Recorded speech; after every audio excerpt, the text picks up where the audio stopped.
Yan na, nagsasalang na. Yan. Naliyab na. Yan siya. Naliyab na. Hahanguin na naman bukas. Siya. Yan. Hahanguin na naman kung sinong Ito na. gustong bumiling-uling. Ito na yung Uling na bao. ginawa kong patungan ng uling at tulugan. Siya.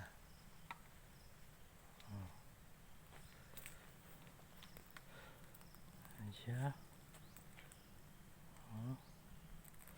May tubig dyan. May drum. Yan. Isa. Siya.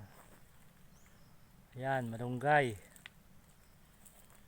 Pampahaba ng buhay. Siya.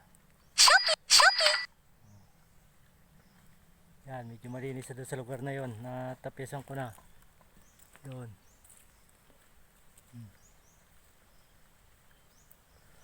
Yan. Yan, kung gustong mangahoy ni Ate Ellen, ang daming kahoy dito. Yan.